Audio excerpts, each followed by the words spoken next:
Good morning, Franklin. It is Monday morning. I'm Eric Stuckey, your city administrator, and it's time for the top 3 things you need to know this week. And this week we are out here at Franklin Elementary School. There's a big thing going on, and I'm going to let Nora tell us all about it. Tell us what's going on, Nora. Well, today we are having a grand opening at the Suffrage Museum. People are going all over telling about a person that they were studying. And so, yeah, they were just telling how their person became a suffragist or an anti-suffrage and about their life. And so something really important happened about 100 years ago, and Tennessee played an important role. Can you tell us what happened? Well, Tennessee was like the last voting. They were the last people to vote to see if the woman got the right to vote.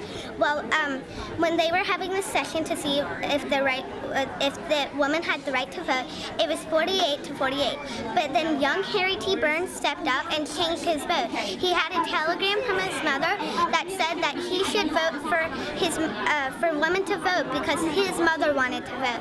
So he changed his vote, so then it was 47 to 49. All right, good job, Harry. All right, well, that's our number one thing, and Michelle Basura is with us. She's a teacher who's worked on this project, and it's 3rd and 4th graders. Anything else you want to add? Nora did a wonderful job. Oh, they've done an amazing job, and they've spent a tremendous amount of time creating this for the whole school, so we're just very proud.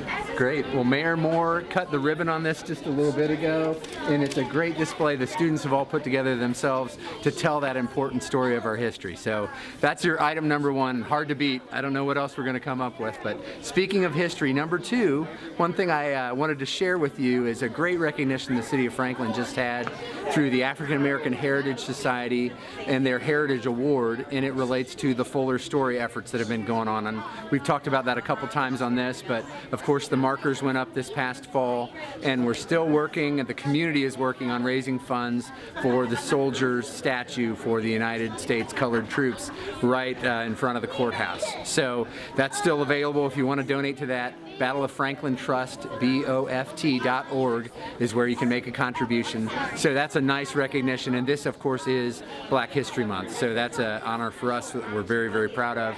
And then finally, there's a community meeting this Wednesday, the 13th of February at 6 o'clock at City Hall related to a proposed amendment to our land use plan, the Envision Franklin plan. And you might remember we went on a bus tour last week, and one of the things we looked at in the community is lot widths and whether a variety and allowing some narrower lots in certain situations made sense. And so we're looking at an amendment to the land use plan to have that. So there's a public meeting at 6 o'clock. There'll be a presentation and then input gathered by the public and question and answer for the public about that possible amendment, probably coming forward in the next month or two to the Planning Commission, and the board will also have input on that as well. So those are your top 3 things. This wonderful suffrage museum here at Franklin Elementary.